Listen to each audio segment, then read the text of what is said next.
Reminder, Escape Pod's Flash Fiction Contest is now closed to submissions, but you haven't missed out on all the fun.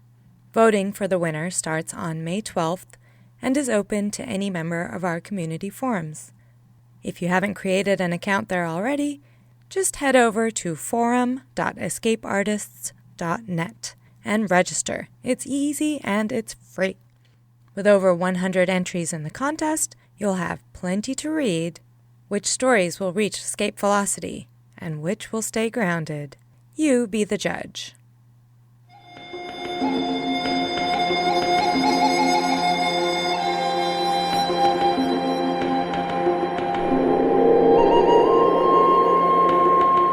PodCastle, episode 522 for May 15th, 2018. Extinctions by Lina Rather. Rated R.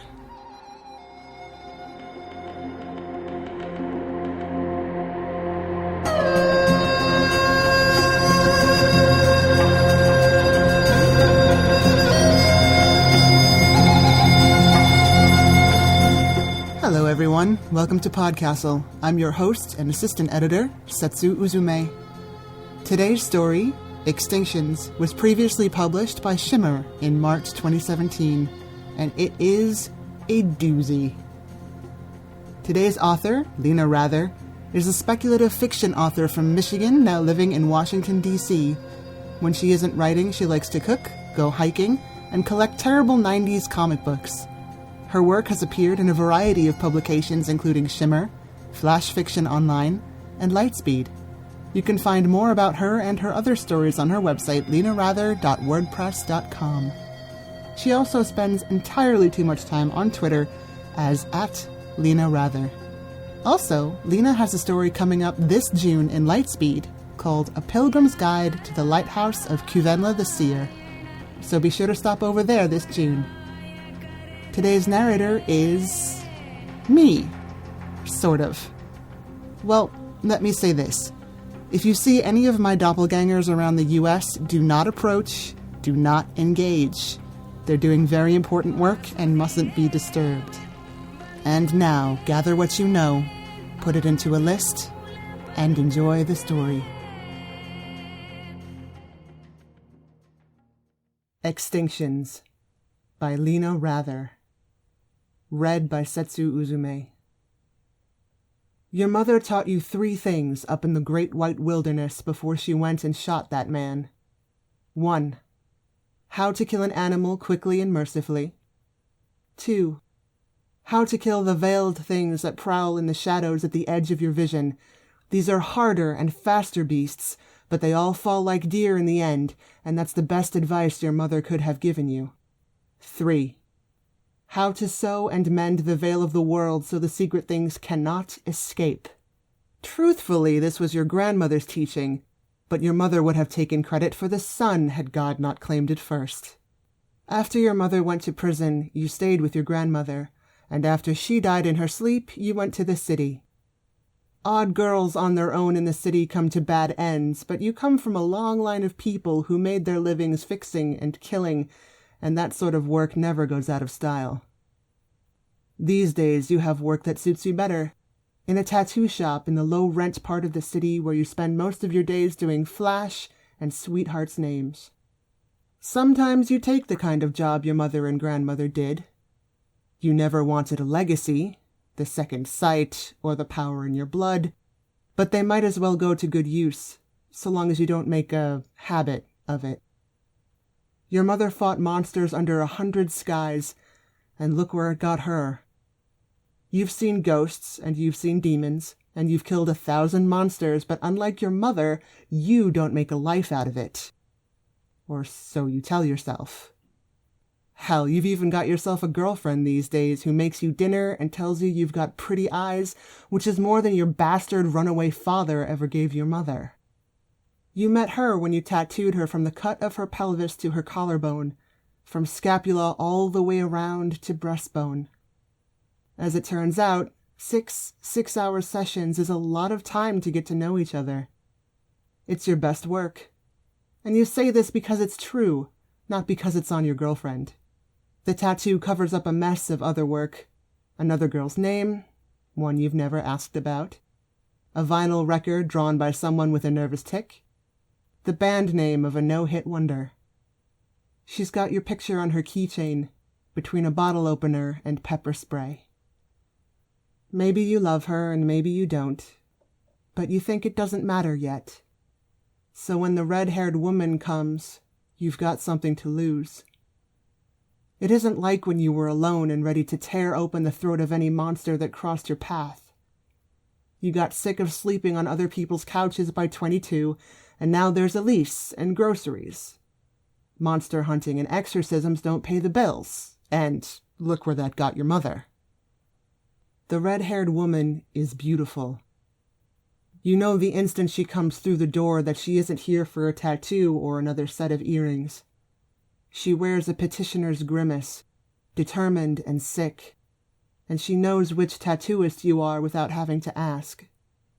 "I'm here for help," she says, and out of her breast pocket comes one of your mother's cards. If she's got one of those cards, she must be older than she looks. But people aren't what they seem, and time is rarely anything but an illusion. "I don't honor old bargains," you tell her, though you've never turned anyone away. There's a stack of your mother's cards tucked away under lacy bras you never wear, and another in an urn that your girlfriend thinks holds your grandmother's ashes. The jobs were mostly small, ridding houses of wailing ghosts or putting curses to rest, killing small beasts with words or blades, whatever fits the task. Your mother handed out cards to anyone who accidentally pierced the veil. Magic, she told you, spreads like a disease, with one impossible thing breeding another. Best to call in professional eradication, which, these days, comes down to just you. You suppose there must be others out there. There were monsters up in Juneau, and there are monsters down here below the 49th, so it stands to reason that they're everywhere else, too. But you've never met one. The woman smiles. "I never struck a bargain. I was told to ask for help if I needed it." "I only take cash." You intend it as a joke, but she takes a stack of 20s from her purse and sets it on the table between you. It's as thick as your thumb, and that's got to be a month's rent at least. Of every strange thing you've ever seen in your lifetime, this might just top them. And the weight of it feels more like a bribe than a payment for services rendered. She smiles as though reassuring a child before an unpleasant procedure. "I have no one else to turn to," she says. "There must be someone else," you say. "Who?" she asks. You shrug. "Probably someone just as lonely and silent as your life in Juneau, when it was you and your mother and your grandmother in a trailer out at the edge of what could still charitably be called the city. The heater in the trailer wasn't enough to beat back the frost, and when you went to elementary school, you realized that your bedtime stories were not the same as everyone else's. You've a hard time imagining an extrovert doing this job. 1 month's rent. Either she's desperate or she's got an ulterior motive. But her money's good either way. When you tell your girlfriend you're leaving, she's standing in front of your bathroom mirror, twisting her hair into box braids. Packs of extensions sit at her elbow and she's only just begun, so it'll be hours before she's finished. Her left eye twitches as her fingers work through a section of hair she can't quite see over the crown of her skull. This is unfair of you. This is what she does when her dissertation isn't going well, or when the jackass at her lab has been making snide jokes about women in biology again. For a woman who rails against New Age bullshit in all its iterations, this is a kind of meditation. Her attention isn't on you. This is how you get away with it. "Is there a convention I forgot about?" she asks. "You're supposed to come with me to dinner. That guy I told you about, he'll be there. The one from Yale." The man from Yale. The golden ticket. Groundbreaking work on Eurypterids. Your girlfriend's specialty is extinct Mesothelae, but apparently the two are related. You wouldn't know a Mesothelae from a Mesopotamian had you not inked one on her arm in honor of her thesis defense. The dinner is important, especially in this job market, but you've never known how to make a good impression on purpose, and the only extinctions you can speak on are the ones you brought about yourself. You'll still be here when I get back? You ask, when you've packed. This won't take me that long, I hope. If I don't answer the phone tonight, send help. You don't explain what you actually meant. These are the stories your mother told you about why she shot that man, in some letters, and some in person, and some you put together yourself. 1. She was losing her sight. She thought he was a wolf.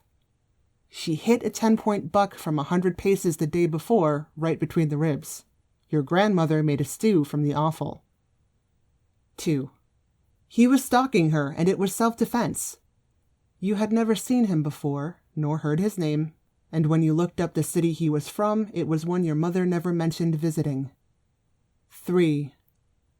He was possessed, a monster and not a man, and her job was to kill such things. The autopsy showed no sign he was a monster, and ghosts don't move through blood and bone without leaving evidence of their passage. There was neither scarring in the stomach, nor the image of a hand clenched around the heart. 4. It was an accident. She was half drunk and fired the rifle just for fun. She didn't know there was anything but birds in the woods. It was private property. He shouldn't have been there. For all her faults, she would never have been so stupid. The truth, probably. This life made her paranoid, and when she saw movement out in the woods, she thought of all the biting, scarring, killing things it could have been, picked up the rifle, and pulled the trigger before she saw it was a hiker and nothing more. She told you this through gritted teeth, and only in pieces. No truth like this is easy. This you can bring yourself to believe, only because it hurt her to tell it. Juno is much like you remember. It's a good thing the red-haired woman didn't mention where she lived before you agreed to go, because you might have refused out of spite. You fly in at 4 a.m., but it's already light out and the blinding, sleepless summers of your childhood all come back to you at once. You're still blinking stupidly at the anachronistic sun when the red-haired woman appears in a Land Rover. She's a storyteller, which wouldn't be so bad if you weren't punch-drunk tired with your knees aching from the airplane seats. Your mother saved me once, she says, while she drives you down once familiar roads. There were days you wandered this town in a pack of equally dispossessed children, all odd and outcast, causing trouble with cheap vodka and matches. Now the Capitol building shocks you, appearing on a street you didn't expect, like a phantom. I was 14, lonely, though everyone here is lonely in December. You've noticed that, right? Everyone in Alaska is sad in winter, without the sun. You nod and try to remember which road leads to your grandmother's grave. 14 and lonely, she says. I went to the ocean at night without my dog. I don't know what I was doing. No, I was looking for trouble, and I think I would have found it even without him. She swallows, coughs. Truths hurt the throat. He was waiting for me in the waves. He looked like a boy I liked at school, but his brown eyes were even more beautiful, like river rocks, like sandstone. It was only when I saw his claws that I realized the truth, and there was no getting away then. I was already ankle deep. But your mother came out of the trees and ran down the sand and slit his throat before I could even scream. He turned back into an otter when he hit the water. I still see things I shouldn't, even though he didn't drown me to make me one of them. Ghosts sometimes. Other creatures if I watch. On a blue moon I dream futures. He touched my soul, your mother said, and no one comes back from that the same. Kushtaka, you say. After all these years, you still remember what people fear up here in the white. You close your eyes and imagine the girl on the pebbled beach with the freezing water soaking her tennis shoes. The thing that wasn't a boy beckoning her in. After you've slept nearly all day, she takes you to the window and points down the road towards West Juneau and Mount Troy. She lives above downtown in a little house painted teal that perches on the fat feet of Mount Roberts. When you and your girlfriend went to San Francisco last summer, The painted ladies reminded you of this hill. All these brightly colored houses standing out like lighthouses in the snow. Your girlfriend laughed at this and said that the painted ladies were happy things, not the only sparks of color in an unforgiving wilderness. You suppose this is true, but seeing Juno again makes you remember watching these houses glow in a midnight summer sunset. The red-haired woman points again, and now you see him standing in a copse of old pines just beyond the turn of the road. He's got a man's body, and he wears a nondescript suit. Even his eyes are human, until you see that they never are the same eyes twice. His mouth gives him away entirely. It's sewn shut with twine, weeping blood down his chin and neck. He doesn't act like he's in pain, but pain means little to things that are not men. I see him everywhere, the red-haired woman whispers, as though she thinks he can hear. In the supermarket, following me down the street, outside my bedroom window. That's what they do. You speak more curtly than you intended, but right now you are imagining all the ways this not a man can hurt you when you try to kill it. What is it?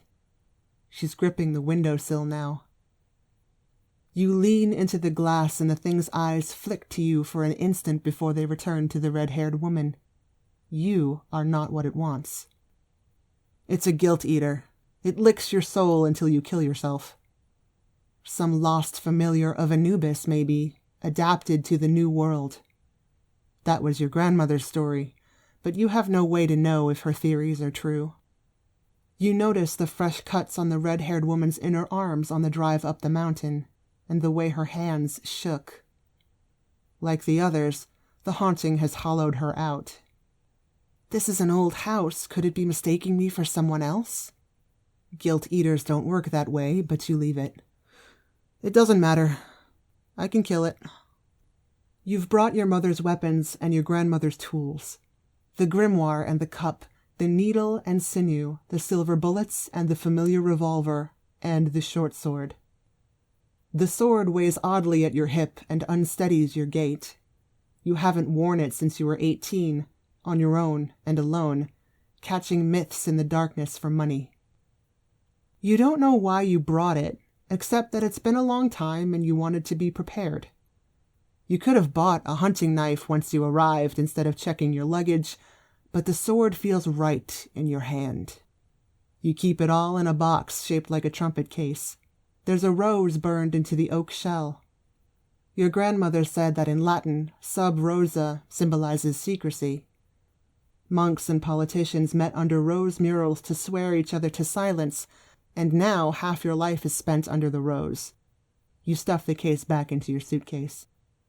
As the red-haired woman watches, you strip down to a sports bra and shorts that cling to the long, unused muscles in your legs. Your mother wore a flak jacket, but you've always preferred freer movement to cumbersome armor. The tattoos that ring your arms from wrist to collarbone shine in the darkness, supplications to 100 gods written on your skin. You don't believe in gods, not really, but you believe in precautions and in beauty, and these are both. Magic is about intent and effort anyway, and you've poured years of pain and exertion into these spells. The red-haired woman averts her eyes, like you're something profane. Fog shrouds the guilt eater. The pack swings heavy on your back. You drop the revolver and the bullets to shed some weight and take up your sword. The guilt eater bends its knees to fight. It snarls and hits you with a wave of all the bad things you've ever done, from stealing an extra cookie after bedtime when you were 6, to kissing that woman with the lovely hands at a party 2 months ago while your girlfriend was in Asia digging up sea scorpions. The guilt eater shows you yourself, shiftless girl, adrift for decades, going nowhere fast. It shows you those hungry times you don't talk about even to yourself. It shows you the years of letters from your mother that you stopped opening. You crouch low to the ground and howl at it, and it runs. It's fast, the way that liminal things are, skipping between the bits of reality that slow you down. Your legs burn. Your ankle twists on a slick rock. You skin your hand on a tree when the guilt eater turns faster than you ever could. It's leading you up the mountain, away from the trail. There was a time when you ran track and could catch a rabbit with your hands, but now you take public transportation and buy meat from butcher shops. The Guilt Eater crashes through the underbrush, its unstable form shifting from step to step and blink to blink. It stretches and shrinks, clawing its way through the clinging mountain plants. Its blood hisses on the cold earth from nettle scratches. Halfway up the mountain, your endorphins take over and you move. One long jump and you're nearly upon it. You laugh a laugh ripped from your chest and you leap after it. The smell of it sings in your bones. Your marrow knows magic, the way blood knows kin.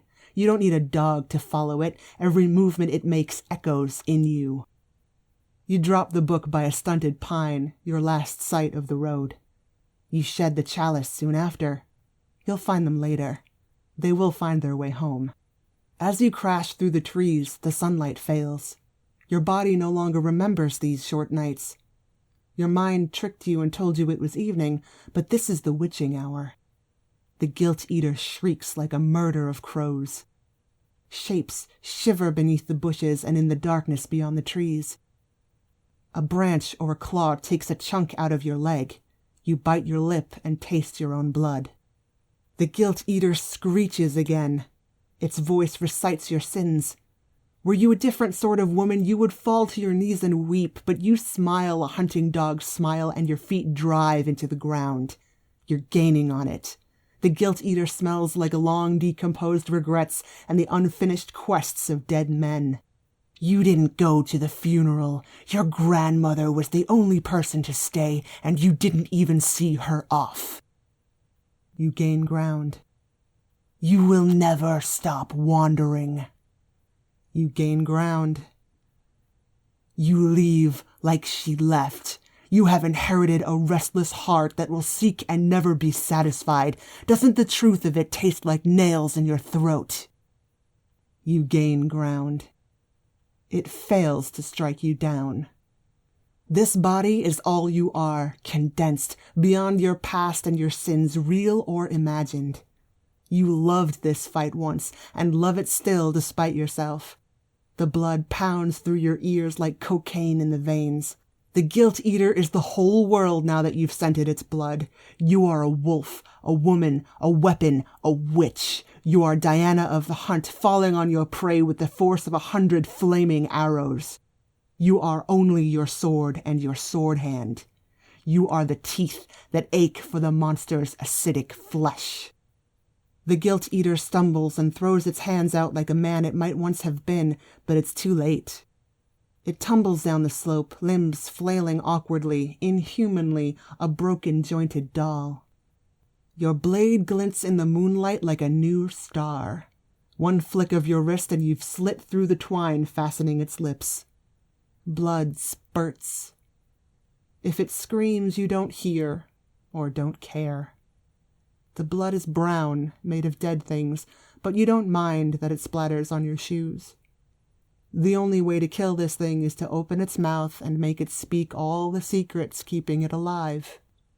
Sins pour from its open lips into the dirt. Your secrets, and the red-haired woman's, and the secrets of everyone the creature has ever laid eyes on. Its body deflates. The litany of other people's confessions sounds like weeping. You've still got the needle and sinew stuck into the seam of your pants. Hush, you tell it. It's perfunctory mercy. Your mind is as a predator's, shaking at the meaty scent of a dying animal. You sew up the ragged cuts in its lips, the slash of destruction across its face merely a mouth again. The sword is for breaking and the sinew for fixing, but some situations require both. The thing's jaws fall open, and it leaks secrets into the night until there is nothing left of its body but scraps of a suit, and bones that don't make up a full skeleton.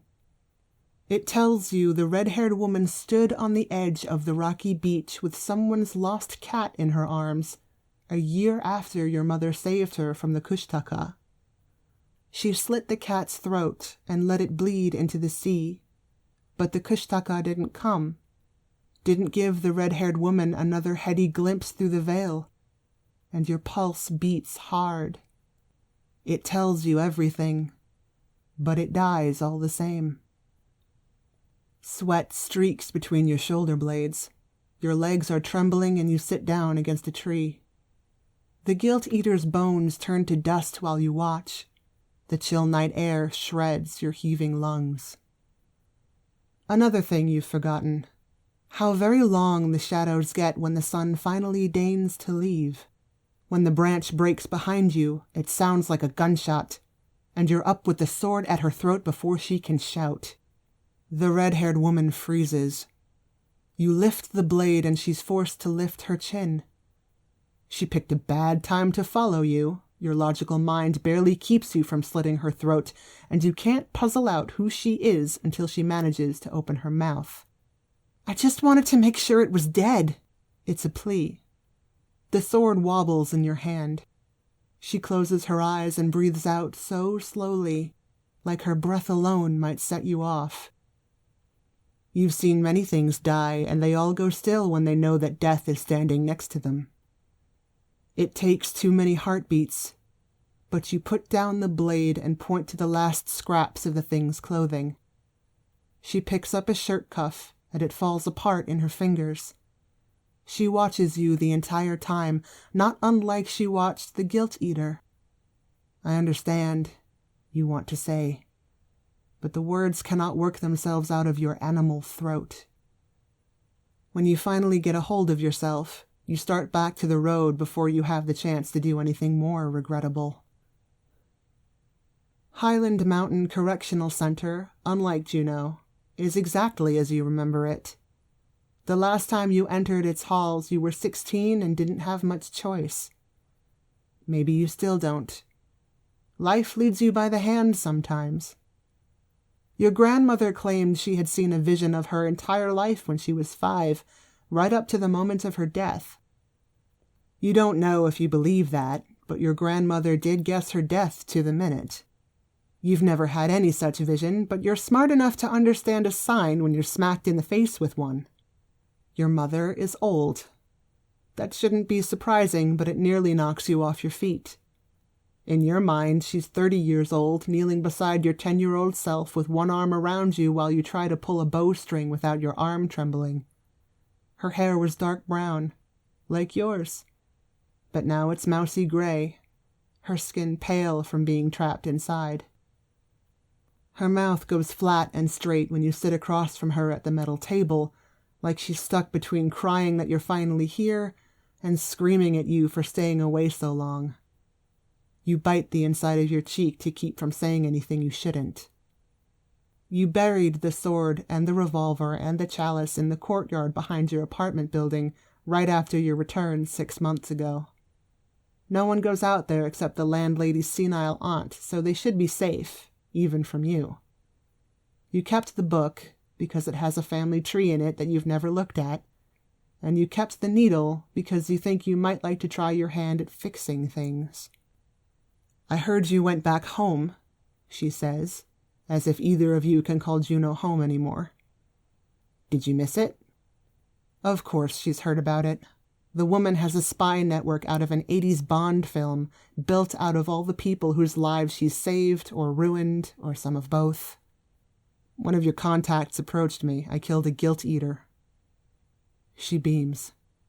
"You're not going to lie and say you hated it, are you?" You shake your head. "That's how you know you're my daughter." She leans back in her seat like she's expecting a fight. But you're beyond hating her. You've spent too long dreading the fact of her, as if destinies are encoded in your genes like eye color and left-handedness. Your grandmother, bless her, believed in destiny and thus saw your mother in you. The first time you brought home a rabbit you killed, she stared at your rust-colored hands with such sad eyes. It wasn't until later that you realized what your grandmother saw was your mother at 8 years old, still a child, and yet already on her way to this small room. You roll up your sleeve to let your mother see what you've done. The sword and cup and bullet curl from your hand to your elbow. Above them you've tattooed a red rose, so that it is all sub rosa, and yet right there for all the world to see. A reminder for yourself, and penance, maybe. You're done listening to monsters repeat your own unpleasant truths.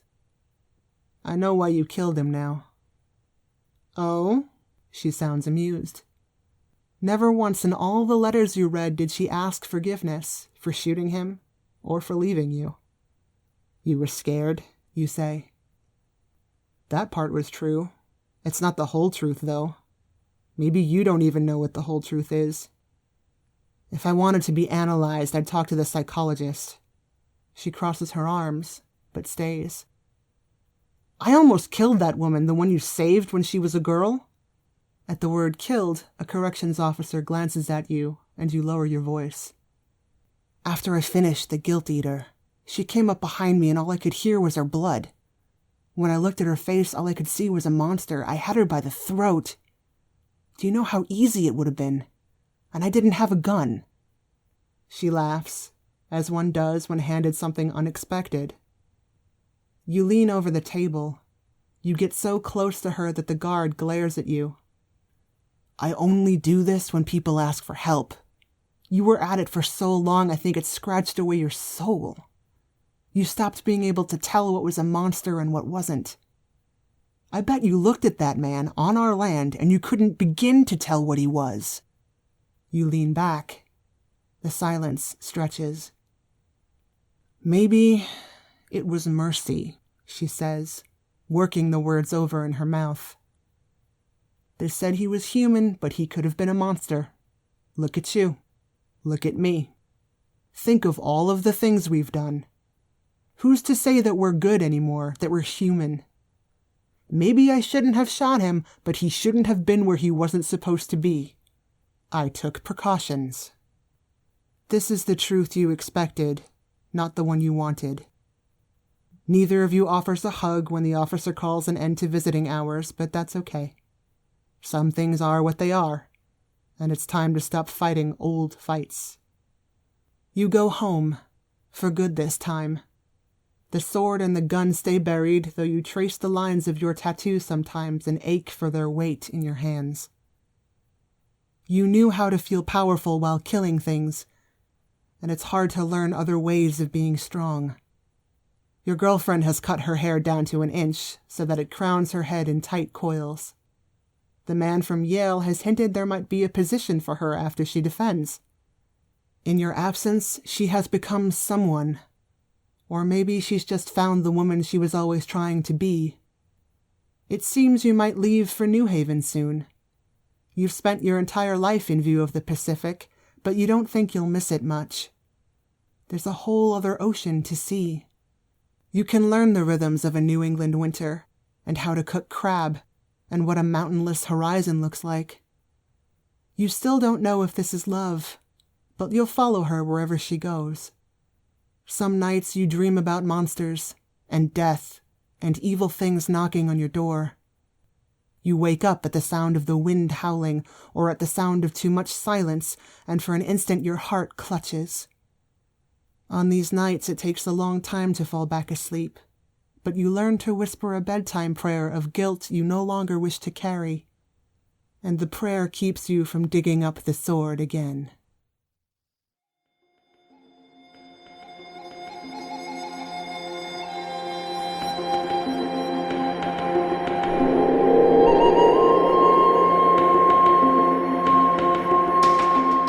And welcome back. An extinction event, also known as a mass extinction or biotic crisis, is a widespread and rapid decrease in the biodiversity on Earth.